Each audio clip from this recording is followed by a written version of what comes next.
Thank you everyone for being here. Mimi, welcome to the Richmond Center for Visual Arts.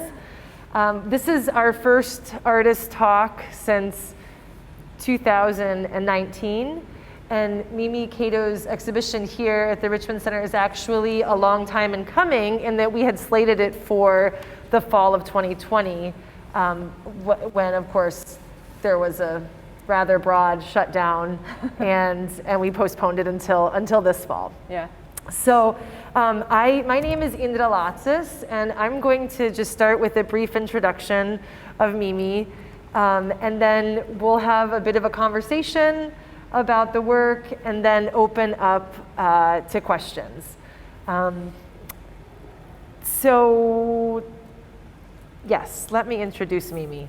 Mimi was born and grew up in Nara, Japan, the country's 8th century capital, before it moved to Kyoto in 794. During Mimi's mid-20s, she began to live primarily in the United States, and this split cultural experience is deeply relevant to the creation and meaning of her work.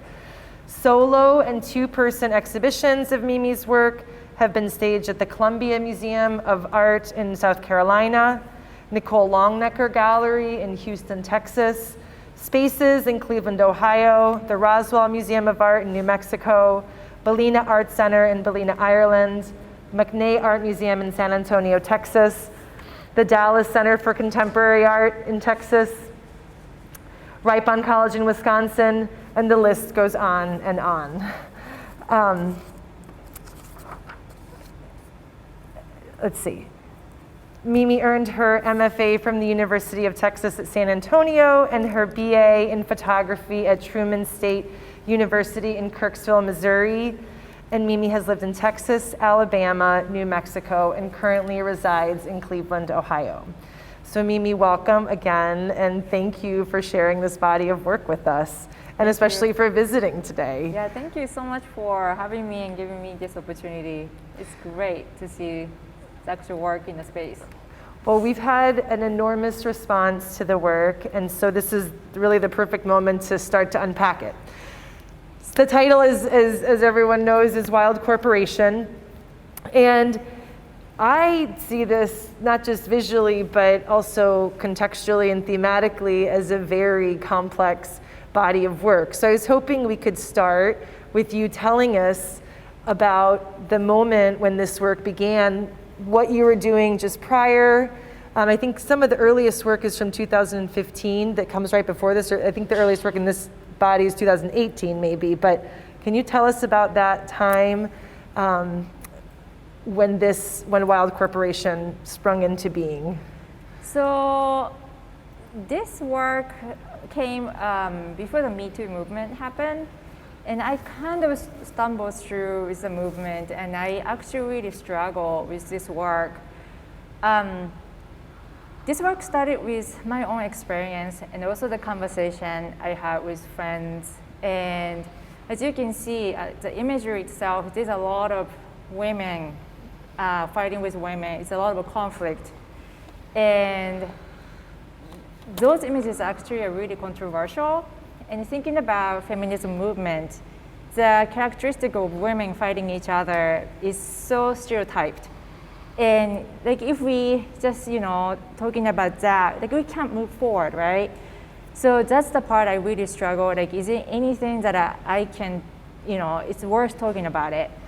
But having a conversation with a friend and in my own experience, this kind of conflict does actually exist. And I was just wondering, like, why is that? Like, if you look at the TV movies, there's so many images, women fighting each other as entertainment. Mm-hmm. Like a cat fight is so, like, you can, look at it and you can laugh at it. And so, like, why we're talking about this, are we buying these popular images, or are we really based on our own experience? So I started to have a conversation with friends, and that's how the work started. And it was really interesting because this is some part of myself that I didn't really realize that I had those images myself within me. And talking to friends, one of my friends in Japan works for the big company. It's a copy machine company called Ricoh, and she has a manager position. So I would ask her, like, what is like your experience being the top of the company and being a female leader? And she say, it is really difficult to be in this position because she doesn't have any example to follow. There's hundreds of male managers, and she is one of 5 women. She's having that higher position. And she doesn't have any example to follow. So that was really hard. But also she says she preferred to work under the male leadership. And I was like, what are you talking about? You are the female who is leading the company. And she said, because it's so easy to predict what's coming because she is so used to working under the male leadership. Mm-hmm. So it was kind of shocking for me to hear that. But also, when I was at the airport waiting for the flight to board, and I'm super terrified of flying. Like, I hate flying. Oh, I didn't like, each time I get onto the plane, I told you about it. Like, I really literally feel like this is my end of the life. Like, I'm gonna die. I'm that terrified. Wow. And when I was waiting, I saw the pilot walking down the aisle, and that was a female captain. And she didn't board on my plane, and she didn't board on the other plane. But there was me sitting there, and I felt like, oh, good. And I catch myself, like, what did I just said? Because I thought I'm so pro women getting all kinds of job. But like, I never really fly with the female pilot before. And if I'm scared that much, like, I don't want anything to change. Like, I know what works, and I was comfortable flying with a male captain. So there's a whole system that I didn't realize that I'm used to, and I'm also the product of this culture, right? So that moment, I kind of felt like, oh my God, there's a biases inside of me, and those biases exist because we are, again, the product of this culture, patriarchal culture we're living in. So in that moment, I feel like, okay, let's talk about this. So I talked to many friends and just came clean, and there's many stories of friends, professional women, also female peers, and they say, yeah, my family was having a huge surgery, and I was kind of like having a doubt when I found out surgeon was a female. All kinds of story came out. So I was like, okay, let's talk about this. So this is work is about that, like biases we have toward, as a female professionals. And so the images you see are the very strong, powerful women. They are capable of doing anything. So for example, this image right here, they are strong, and they can even take down the deer and the buck. They're not scared of it. They can gut it. They can harvest the meat. They can do it, but they are kind of trapped with this system, which is the uniform they're wearing. And those uniforms are symbol of oppression that I think. In Japan, this is a very common uniform. Like, if you go to the company, if you go to the bank, those are very common uniforms the women are wearing. And those jobs are not really a career forward. It's more like assistant kind of type of position.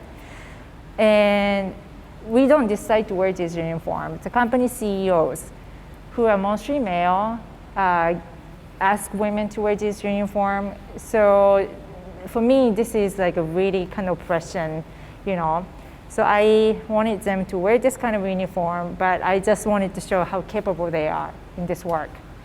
Yeah, what strikes me about what you just described is that when you take control of a narrative and take the opportunity to tell it yourself in a new way, instead of, as you mentioned, looking at it from the outside as the media might look at two women fighting, or in a superficial way, when you take control over a narrative and are able to translate it, and I think artists do that often, that they act as translators, that you're able to, there's a whole new light that comes to certain roles.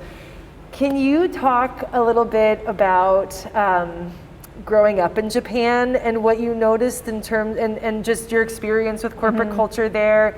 Because I know that is, as you mentioned, that is a, even though you come to this work with I love what you said, that we have these ingrained biases as women, even, as you mentioned, comfort levels with a male pilot or excuse me, a female pilot in that instance. That takes a lot of honesty to recognize that.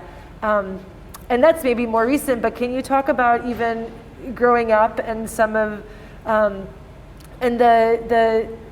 what comes to this work from sort of gender roles that you grew up with, female role models, the limited, what you've described and what historically is understood as more limited opportunities for women in both corporate culture and specifically also in more in roles that are more geared towards support and assistance.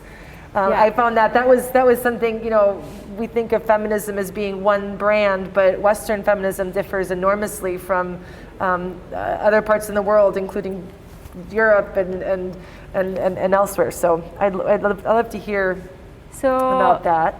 After I graduated the college in Japan, I went to the college in Japan too. That was in 90s. So it's a very different landscape from now, back then. But again, these uniforms are disappearing from the company because it's not really appropriated and then women really doesn't like to wear it. Some still ask women to wear. But when I was going through, these uniforms are really popular. And my first job after graduation was I was working for the company which import and exports the fabric. And very newcomer, my boss told me to prepare some morning tea for everybody in the company.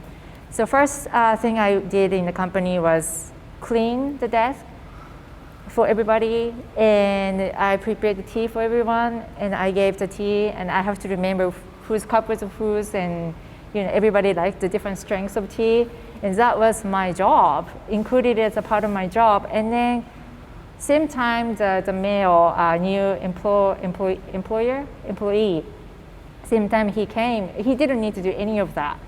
Like I was the only one who was asked to do that. So, and I was young, I was 22, I didn't really think about it, and then that was a norm back then. So I didn't really think about it, so I just did it, And I think many women coming to the field, even they would think like maybe it's unfair, but it's so culturally embedded, like this is something you're supposed to do. So a lot of people just follow that and then did it anyway. But yeah, and it wasn't really written as a job description. It was untold, jobs that like of course you do it. Yeah, that's interesting how.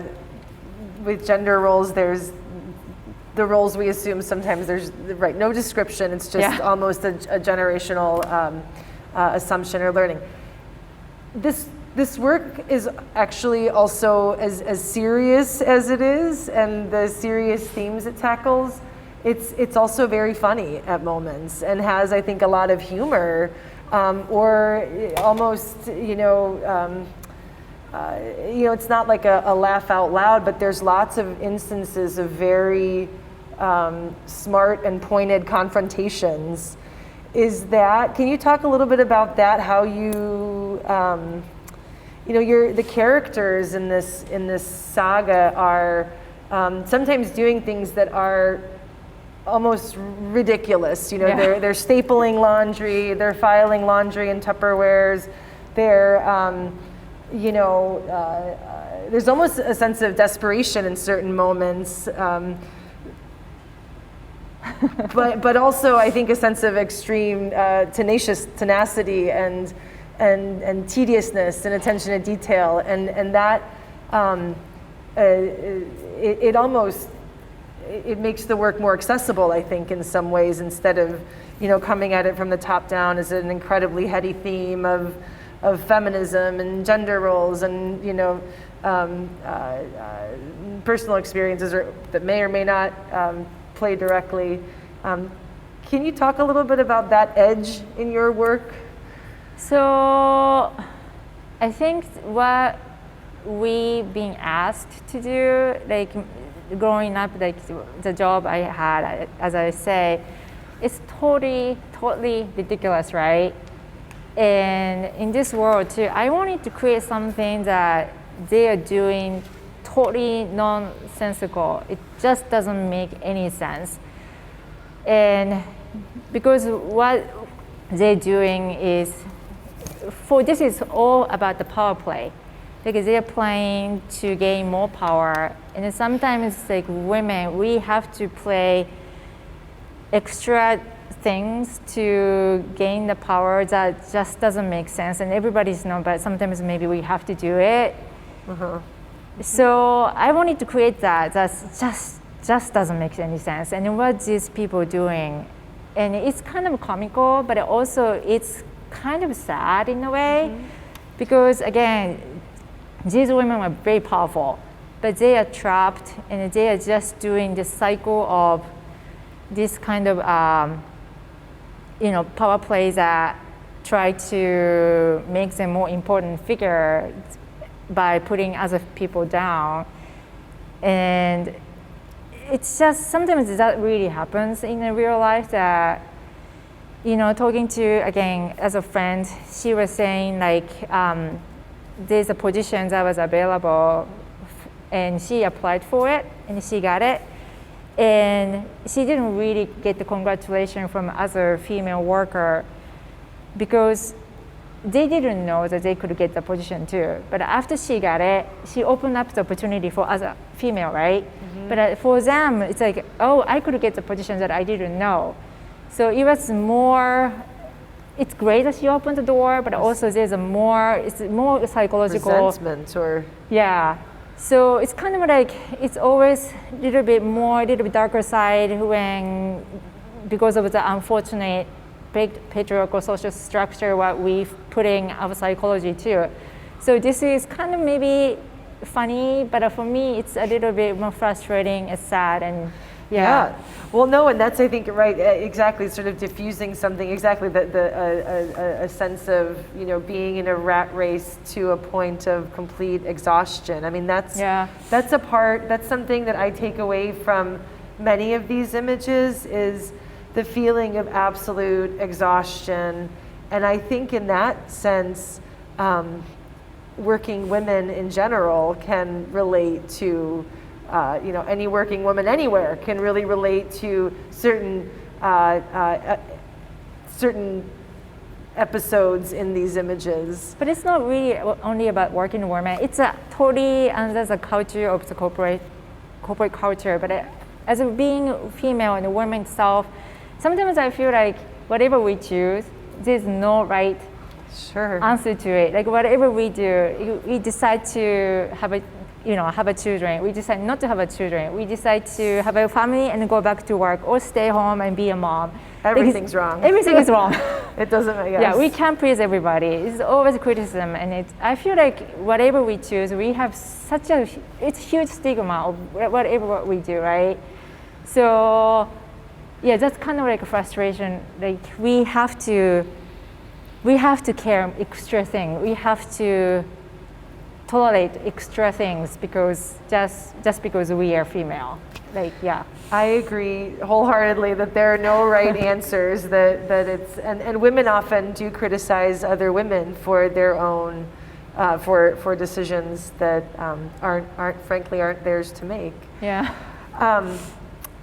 So I would love to talk about I remember the first time that I saw one of your largest works that was made far before this body of work, and it stretched along an entire wall, and I was looking and I finally realized that it was you who appeared as the figure in every single image. And that is part of, that you were the person appearing as, each figure. I find this work incredibly layered and it's a complex mix of performance and photography, and you've said that you feel as if this is one person theater, in which you are the actor and the producer and the director and the preparator, you know, setting up the sets as well in some sense. So let's unpack and talk about your process, which I think gives this work such a sense of richness. I mean, aside from the cultural context and gender theory or experience, call it what you will, aside from all of that, I mean, the way the work is made is, in my view, just stunning. So I don't know where we'd like to start, maybe in the studio, or how. I was really interested to hear that hand drawing some of your scenes, that you have a scene in your head, how you want it to look, and how you make that happen. Maybe we can start there. Okay, so particularly for this work. Yes, for this work, yes. So this work right here next to me, this is actually the image really literally popped up in my head. Like, this is the image, okay, this is the image I want to create. And usually when I have an image, I go outside and I scout the location. So all the landscape you see are landscape from Cleveland, some Metro Park, some Cuyahoga Valley National Park. So I go outside and I just scout the location. And this one, actually, the figures and all the story came first, and I look for the background. But some are actually landscape come first. And I kind of imagine, okay, this kind of story could happen in this kind of landscape. So I take a whole bunch of photographs and I scan them into the computer. And I look at it and I start drawing. So all my drawing are digital drawing. I use Adobe Illustrator with a Wacom tablet, and I start to draw. And basic drawing is done, and then now it's the time for the figure and the actual story to happen. So I print out the drawing and I take to the studio. And I have a huge white backdrop, the full figure backdrop. So I have a remote control that I can use to shoot myself. So I put the costume on, which I make all the costume too. I have a collection of wigs, collection of heels. So I kind of start to dress up and just be the character. And in most of the scene, I do have a drawing of the poses. Like, I know what kind of stories I want to shoot. I know what kind of poses I want the figures to be. So just in my head, I started to pose in front of the photograph. And this is not a digital camera. I shoot with a film camera. So most of the pose, even just one pose, I shoot all entire raw. So which is like 35. How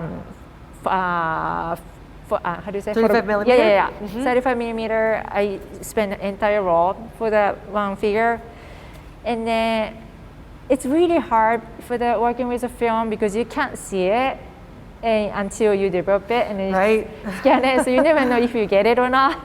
So it's just a waiting time. But luckily, like, I usually get one shot that I like, and I scan them in, and I compose it with other figures to create the story. I want to keep talking about process, but where do you develop your film? Do you develop your film yourself? No, I don't. You take it in? I take it in. Okay. Yeah, I used to take it into like a CVS and Walgreens. But you they can't don't do that anymore. Right, you should probably go to, yes, okay. Yeah.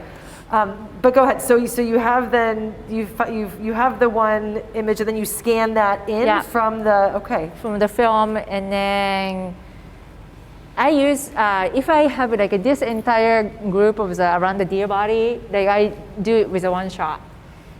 So I use like 5 roll of film. So entire drawing I make with the deer, with the position of all the figures, and I shoot the different figures with the different rolls. Okay. So I can scan, and then I can just kind of see how they go together. Yeah. Well, so do you, with this body of work specifically, there are the 2 different teams of women. Yeah. One obsessed with hair. Yeah. The other with high heels. Do you exercise or think about character building for those teams while I mean, can you talk about that process? Because they're really pretty developed, it feels like very cohesive, like there's a backstory to what we're seeing. Do you think about that, or does that just sort of come across in the moment when you're shooting in your studio, or is there a part of that saga and epic and that storyline that do you think directly affects the way the work looks in the end? So when I started, I knew I wanted a two team of the corporation that is always fighting each other, always trying to take a hostage from each other. Because hunting, warfare is a historical male task in the gender role. So I needed the figures to fight each other. So the storyline came with two corporations. And really thinking about the power and female relationship, female power structure, it's really difficult to cut the beauty. I feel like beauty always play into the power structure of the female. So thinking about really stereotyped traditional idea of beauty of the female is the hair and high heels. So I decided to use the hair worshipping tribe, which is a blue team, and the heel worshipping tribe, which is a yellow team, and really get into it. And we talked about it, but I didn't know doing the research about the high heel was really interesting because high heel was made for the male, it's a war shoes. So historically, because of the heel part, it kind of click onto the strap of the horses. What do you call that? The stirrup. The stirrup. So whenever in the medieval time when people go fighting, they wore the heel. So that's the origin of the heel, and then it's become the high society dress-up shoes for the male, with higher power, like kings in France used to wear the heel. And also wigs. I know. Certainly. Yes, I didn't know that about high heel and find out about that doing the research, and I was like, this is perfect. High heel is related to the power structure, so let's use that more. So yeah. Because they're very interesting. I also was, those are in some sense traditional symbols, hair and high heels. But again, it's very interesting to point out that high heels were, a male. I think you said you went to the high heel museum. Isn't there a shoe museum? Shoe museum in Toronto. Yeah. If we could talk, I do want to open up to questions. I have a couple more things I want to answer. But I was thinking, just looking at this work, it's interesting to get a different perspective of it than standing up close or where I've been sitting. I haven't looked at it from this perspective for a while. But the nature, just typically, women or the female is associated with the natural world more closely, and men are associated with culture. That's, I suppose, in Western feminism, something that female artists have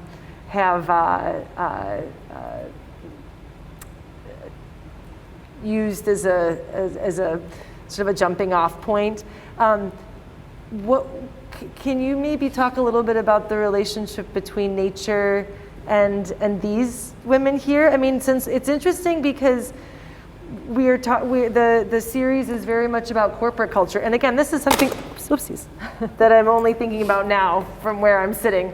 But the fact that we actually don't see the inside of an office building, we see all the tools, and I'd like to talk about the sculptural aspect of the work before we get to questions. But how I know that landscape has played a role in your work before and in various ways, but how did that decision, was that a conscious decision or something that just seemed to fit, that the women are outside? I mean, hunting, as you pointed out, is a very male. Actually, this morning I heard hunters, just shooting, and in any case, it's the season. But Could you talk about that? Yeah. Why we're actually not set on the inside? I mean, the objects are related to the office space and the corporate structure and in corporate spaces, but and the titles certainly are, but. Yeah, so the whole entire world I wanted to create is something wrong with this world. There's something wrong with the character. It's not okay. It's not right. And I think that having them moved out from the office and then doing what they do in the nature with the outfit that they used to wear in the office totally makes the world like upside down, like what's going on. That's the, I think, attention grabber. Hopefully like people kind of get the cue, like something wrong. And then also the nature, what we do in there is a very clear, as you said, it's easier to see the gender role. Like, you know, hunting, something, you know, something you need more physical power, it's supposed to be a male task, and then something like doing close to, you know, they're doing the laundry. Yes. Yeah. Those are, you know, lesser work that the female can do it. It's like really easy to clarify, you know, what the gender task is in this kind of setting. That's why I kind of wanted to put them in that kind of landscape instead of just making the copies and bringing the tea. I think that's universally makes sense. Yeah. No, and that's a great way to put it. That exactly, it's a surreal element almost in some way, and like you said, the upside down and a bizarre sort of how is this happening here? Yeah, because sometimes what we have to do is really bizarre and as in the real world. Yeah, I know we have about 10-15 minutes left. May I open, I'd like to open this up to questions. We have some students and some guests. Any specific questions for Mimi? Tanya, yes. Have you ever incorporated the male figure work, or have you ever considered dressing yourself up as a male figure? I know that you're very good at transforming yourself into different people and different characters in your work, and obviously the female character is very important, but I'm curious, have you ever used the male character, or have you ever thought about it? This is not my character in my work. Not naturally, but it always is a male presence in the work. Talking about, particularly this work is a uniform. It's the presence of the male.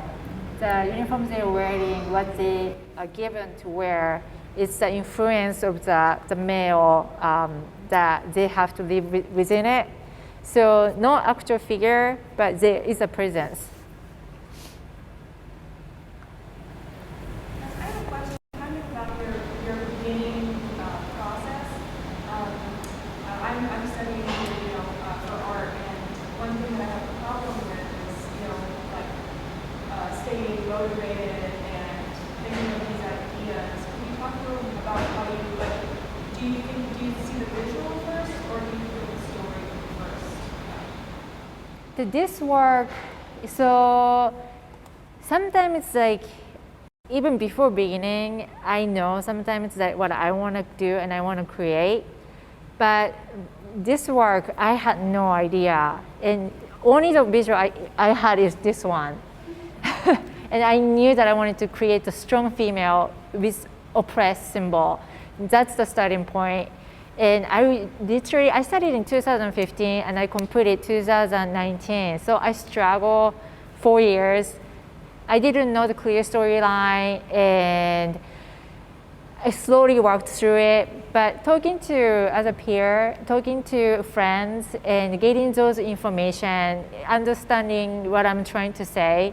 And sometimes I don't understand my work until I made it. Like for me, it's still a little bit difficult to digest sometimes, but like that is a process that I had to work through it, and doing that kind of like a research and creating and then looking for the landscape, creating this object, everything kind of slowly become together. So it's not like I had the clear idea to start with, but it just came like gradually. I think that's a really important point to hit on, especially for art students, is that making the work is actually part of knowing what the work is about. Yeah. And seeing the final image, it might not be exactly how you know, that actual process is what brings work into being. And actually I skipped over I asked about questions first, and we can still open this up to questions, but can you talk about, and that's really a good segue actually. I think, you know, these archival prints are, these pigment prints are so striking, but these sculptures, in my view, are, they're so much more than I mean, they stand on their own. I know that they might be referred to as props in addition to what we speak of as costumes, but these are really sculptural artifacts, I think. And can you talk about when these came about in the work, and also if they were part of your intention when you, like as you say, you know, sort of set out with this beginning image, and yeah, let's just start with that. And then so these were not really they're at the beginning. incredible objects. Thank you. And the crossbow right there is the first tool that I made. And I usually make props for my work, but I never made the prop like this ever before. It's always something used in a photograph, but never meant to show. But like this crossbow, I kind of get into the zone that I want to make the tool purely 100% made out of the office tool, all the parts, and I want it to be working. So this crossbow actually works. All the trigger works. It does shoot the arrow like maybe 10 feet. It could be very dangerous. So it was just a challenge for me, like, can I do it? And I had so much fun making it. And I started to make as a little tool. And then I was like, yeah, I can actually use these tools in a photograph too. So usually it's reverse. It's usually I make the need for the photograph, but this one actually made first and I adapted into the work. Yeah. So, and at what point, can I ask, in the process with this body of work, did you realize that you needed to make these, and also I think that using the word tools and weapons interchangeably, because these are certainly tools, but they're really weapons, and it's kind of a slippery slope, I guess, to think about them as one and the same, because tools we think about as solving a problem, and I suppose weapons could solve a problem as well. But yeah, so I don't know when exactly it happens, but when I was making this, it totally made sense to me because I wanted my character to be very skilled, smart, capable. They have full of imagination, solve any problem. So I saw these two the perfect way to show their capability. So I don't know where which work when I was working it started, but it's just slowly started. And at some point, this one, what do you call? With the slingshot. Slingshot, when I started doing it, I kind of opened up the material more to the natural thing that they could harvest in the woods. Yeah. Yeah, and then I opened up more to the female product, like pantyhose, ribbons and hair clips. So it kind of like that was straight office tool, and then more expanded to the different material. But yeah, it's gradually, that it's a fluid process. Yeah. And I would assume the same is for the what we refer to as costumes or uniforms, that these also, did these sort of come about first? Not that it's important to really decide, but again, it's uniform at the beginning, but not all the ornaments. So those uniforms are made with this work because I needed a uniform. Yeah. Right. And then when I was making that work, the diptych, those are leaders of that each tribe, and I really started to think about the ornaments and how to show the figure with the more powerful, important, figure with the ornament. So I started to make the heel necklace, started to make the hair cape on the blue uniform. So it's not made at the same time, but it's kind of like added it on later and later. Yeah. And again, I think those are what I really appreciate about this work is that it is all interconnected, but very complex. I think between the two-dimensional images and the three-dimensional images. Do we have any other questions for Mimi? Yes. What was the reason that you chose not to use digital photos? So, yeah, I wish I can use. Yeah, it is. I wish I could use digital camera because it's so much easier. But the reason I use the film is the size of the figure you see here is I blow up so much. Like 35 millimeter film is this tall, right? And then if the figure is like I'm using it this much, so I'm scanning its max resolution. I'm printing out with a max resolution. And when you do that, you can start to see the film grain in the figure. In this color film, I used like a 200 film grain, meaning it's a little bigger film grain, and that makes the figure a little fuzzy and soft, and it looks more like a drawing. So it goes really well with hand-drawn elements. If it's digital, it's very sharp, and I can go through the filter in a Photoshop, but it's just not the same. I tried, and I just didn't like it. That's why I still use the film. But I really wish I can shoot with digital because it's so much faster. It's a very time-consuming process. I feel, Yeah. from what you've told us. That's a great question. More questions? Any other questions? Yes, Olivia. I've always been curious how you shot the photos of you like in contact with another person. Yeah. So that's a challenging one always. So I have assistant when I need to do that. So I pose for one figure, and then we switch the outfit, and then I, do the other figure posture, and then I scan them in, and I crop the part of the body, and I switch to my own body. So the actual touching hands, that's not my hands, it's my assistant's hand. But but actual body, the Photoshop is amazing, right? Yeah. So yeah. So cool. Thank you. And always drawing really helps, like knowing what kind of pose I want, and need to have that image beforehand, otherwise can't do it.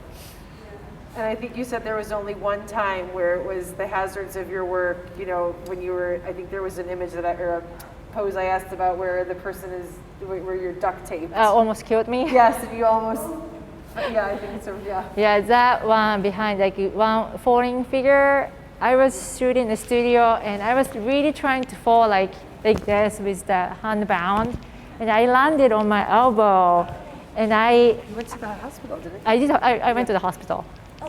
Yeah, I thought I fractured my how do you say, rib cage. Oh yeah, uh-huh. Yeah. And Mimi, I have a question kind of following on that. Your expressions, your facial expressions are so convincing. Is that just something that seems to come naturally for you, or have you had, kind of, if you want to talk about maybe I know that there are other bodies of work that have been influenced by Butoh theater and Japanese dance, and contemporary forms of dance. Maybe not so much with this work you've said, but certainly, I mean, you're quite convincing. And where does that come from? Yeah, I really love the contemporary Japanese Butoh. I don't know if you're familiar with those. All the dancers are almost bare, naked, and they're covered with a white makeup, and they do the posture that doesn't really happen in a natural state. Meaning, like, if you try to pick up things, you do this, but they might do something like, I don't know, it's very awkward. Yeah, very abstract. Lower to the ground as well. It's kind of like a... Yeah. And I never seen anything like that. So I was intrigued, like, wow, that's very awkward, and it's kind of like, it's not pretty in a way, but I just love that aesthetic. And also I love the Japanese mask theater, because mask doesn't have the expression, but their body language can convey all kinds of emotion and feeling. So really early on, I was looking at those theater, and I was trying to kind of, bring them into my work. But this one, like, I've been shooting myself so much. And I used to practice expression in front of the mirror.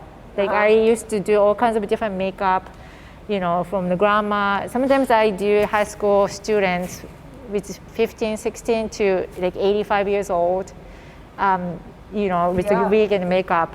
So I used to practice in front of a mirror, but now I can kind of just get into the zone. But I shout, I talk, and I try to act in front of the camera even there's nobody. So actual like shouting, actual talking, have a conversation, I think that comes as expression. So it's really very visceral, even though you're alone and no one's watching you. It definitely comes across, as I said, very convincingly. Because I think that's hard. It's really, if you make a certain face, I'm referring to myself here. If I make a certain face, I'm not sure what it looks like. Right. Without actually having a mirror in front of me. So that's another aspect of the work that I think is really not to be underplayed at all, because it's so key to. It's always exaggeration is the key. Just do more than what you think. Like a lot, when you smile like really smile. Yes. And if you're grimacing, you're really grimacing. Yeah, and that make it more like a comical too. Yes, right. And almost unbelievable, but believable at the same time. Other questions for Mimi? Well, I think what we can do, I know we're a little bit before 2 o'clock, but I think we could, again, Mimi, thank you for being here. Thank you. And I think we could maybe just, in a more informal setting, mill around, and Mimi will be here if there are a few questions you want to ask without us sitting here. And thank you, everyone, for coming today, especially you, Mimi. This is our first, as I think I mentioned at the outset, this is our first live artist talk and first visiting artist in quite some time, and it feels great to have you here. And thank you for creating this body of work and sharing this body of work, and for coming to see this body of work. Thank you. Thank you. And then, and thank you so much for coming.